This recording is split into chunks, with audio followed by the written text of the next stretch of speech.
मध्य प्रदेश का जिला खंडवा और थाना पदम नगर, वहां की पुलिस एक बलात्कारी को पकड़ के लाई जिसने 13 साल की बच्ची के साथ जबरदस्ती इतनी बार रेप किया कि वो गर्भवती हो गई और उसने एक बच्ची को जन्म दिया। पुलिस उस बलात्कारी को जब पकड़ के लाई और उसके ऊपर उसने जम के अपना गुस्सा भी निकाला, तो उसने कहा कि इसके साथ मैंने ही नहीं, इसके भाई ने भी बलात्कार किया है। दिल को दहला देने वाली इस घटना में जब भाई को भी गिरफ्तार किया गया, लड़की से, बच्ची से बात की गई, तो पूरा मामले का खुलासा हुआ। लेकिन दोनों ही बलात्कारियों का डीएनए किया गया है और उसके बाद ये मैच किया जाएगा कि जो बच्ची हुई है वो किससे है। ये बड़ी ही शर्मनाक घटना है, बहुत ही दिल को दहला देने वाली ये घटना है। हम आपको बताएंगे ये पूरी कहानी, लेकिन ये कहानी आपको विचलित भी कर सकती है।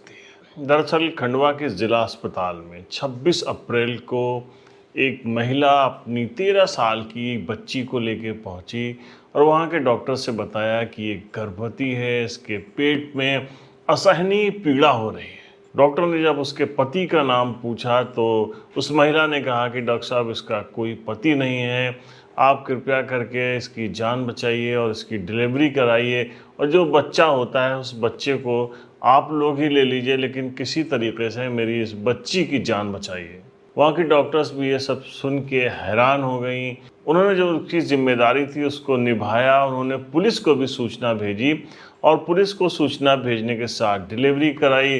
अस्पताल की जो डॉक्टर्स थी उन्होंने अपनी जिम्मेदारी निभाई, डिलीवरी कराई उस बच्ची की, और उसके साथ ही सूचना भेजी इसकी। खंडवा का जो थाना है पदम नगर, वहाँ की पुलिस को भी इससे अवगत कराया कि एक अजीबोगरीब मामला है, आप लोग चाहें तो इस मामले की जांच कर सकते हैं।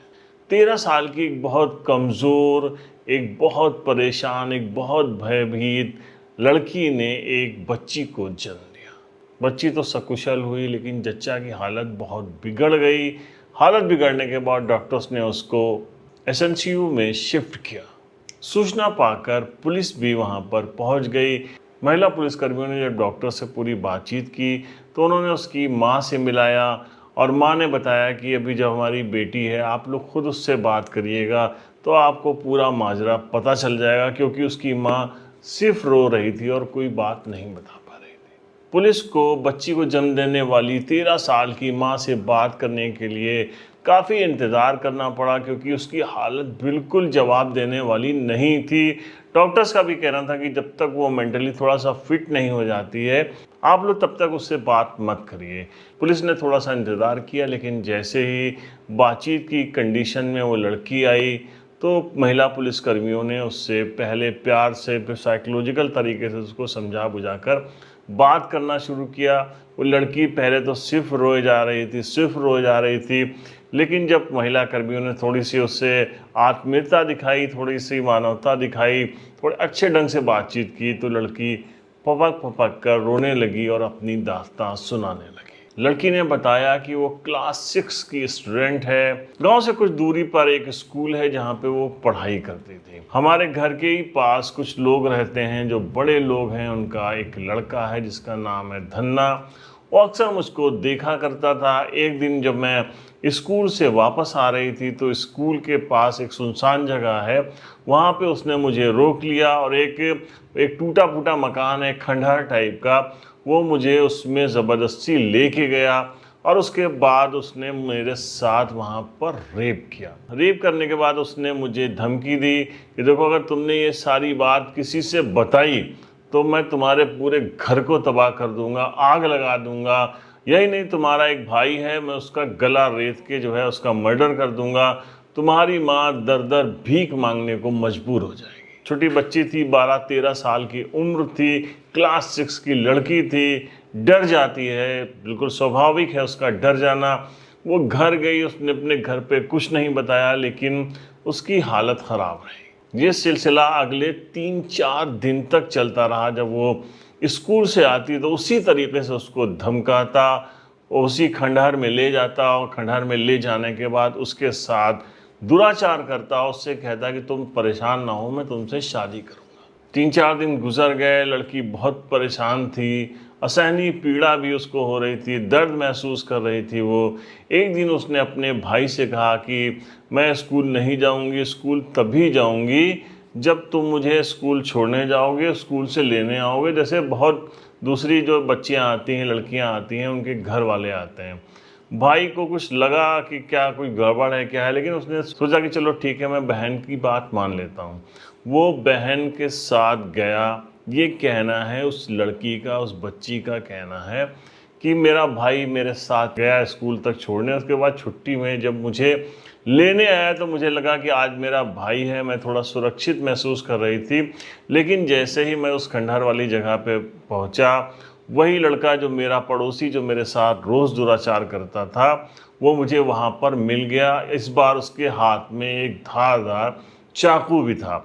उसने मुझे और मेरे भाई को धमकाते हुए कहा कि तुम दोनों उस खंडहर में चलो, आज मुझे इससे भी बात करनी है। जब मेरा भाई और हम लोग जब उस खंडहर में गए तो उसने मेरे भाई के गर्दन पे चाकू रखा और मुझसे कपड़े उतारने को कहा। जब मैंने कपड़े उतार दिए तो उसने मेरे भाई से कहा कि तुम आज इसके साथ जो है वो गलत काम करोगे, और नहीं करोगे तो मैं तुम्हारा गला रेत दूंगा, तुम्हारे घर में आग लगा दूंगा। बड़े दबंग लोग हैं वो लोग, बहुत ही। उसने जिस तरीके से मेरे गर्दन पे चाकू रखा था, तो मेरे भाई को मजबूरन मेरे साथ गलत काम करना पड़ा। उसके बाद जो है फिर उसने मेरे साथ दुराचार किया। कल घटना के बाद तो जैसे हमारी ज़िंदगी अजीब हो गई। हम सब इतना परेशान हो गए, इतना परेशान हो गए। मेरा भाई तो उसने मतलब वो गुमसुम वाली स्थिति में पहुंच गया, उसने किसी से बात करना छोड़ दिया और हम लोगों की कंडीशन बड़ी अजीबो गरीब हो गई। इसी बीच एक दिन मुझे बहुत असहनीय पीड़ा हुई, बहुत तेज दर्द हुआ। माँ मुझे दिखाने के लिए एक डॉक्टर के पास लेके गई। तो डॉक्टर ने मेरी माँ से जब बताया कि मैं प्रेग्नेंट हूँ, 4 महीने का गर्भ है मेरे पेट में, तो मेरी माँ तो वहीं पे चक्कर खा के गिर पड़ी। माँ को पहले तो यकीन नहीं आया, लेकिन जब डॉक्टर ने इसकी कंफर्मेशन की तो हम घर पे आए। बिलख बिलख के मेरी माँ, मेरा भाई, हम तीनों रो रहे थे और हमारे समझ में नहीं आ रहा था कि हम क्या करें। पहले ये डिसाइड हुआ, मैंने माँ से कहा कि तुम मेरा गला घोट दो। माँ ने कहा कि नहीं, मुझे मर जाना है। लेकिन हम सब ने ये फैसला किया कि अब हम इसके बारे में पुलिस को बताएंगे। दूसरे दिन माँ मुझे लेके थाने पे पहुंची। वहाँ के दरोगा जी को पूरी बात बताई कि इसके साथ ऐसा ऐसा हुआ है। तो दरोगा जी ने उल्टी फटकार लगाई और कहा कि जो है, हम लोग कोई डॉक्टर हैं क्या कि तुम यहाँ अपनी लड़की को लेके आ गई हो, उसका पाप लेके आ गई हो। लेके जाओ यहाँ से, और सुनो, अगर ये सब बातें तुम ज़्यादा करोगी ना तो उल्टा तुम्हारे ऊपर जो है कार्रवाई हो जाएगी और तुम यहाँ कहीं रह भी नहीं पाओगे। हम लोग वहाँ से चले गए, हम लोग घर आ गए। पुलिस ने गांव के जो सरपंच थे उनको बुलाया, उनको बुला के कहा कि गांव में ऐसी ऐसी बातें फला आई थी और अपनी लड़की को लेके, और वो लड़की जो है वो पेट से है, और उसके बाद वो इस तरीके के आरोप लगा रही है। उसके बाद सरपंच पहुंच गए हमारे घर और सरपंच ने हम सबको घर से निकाल दिया। कहा कि जब तक ये मामला है, ये मामला पूरा जो है सही नहीं हो जाता, तुम लोग गांव में कदम नहीं रखोगे। हम इसकी बैठक बुलाएंगे, पंचायत लगेगी और जब फैसला हो जाएगा, लेकिन जब तक फैसला नहीं हो जाएगा तुम लोग गांव में नहीं आओगे। अब सरपंच साहब को जब पुलिस ने ये बात बताई तो वो गए धन्ना के घर। वो लड़का जो बलात्कार करता था उसके घर वालों से बातचीत की। वो बड़े लोग थे, दबंग लोग थे। उनके कहने के बाद सरपंच ने एक नया फरमान सुना दिया। सरपंच ने कहा कि तुम लोग अभी फ़ौरन ये गांव छोड़ दो, गांव से बाहर चले जाओ, और जब तक ये बच्चा नहीं हो जाता और जब तक इस मामले में हम लोग कोई पंचायत बुला के फैसला नहीं कर लेते हैं, तुम माँ बेटे और तुम्हारा बेटा कभी वापस यहाँ पर नहीं।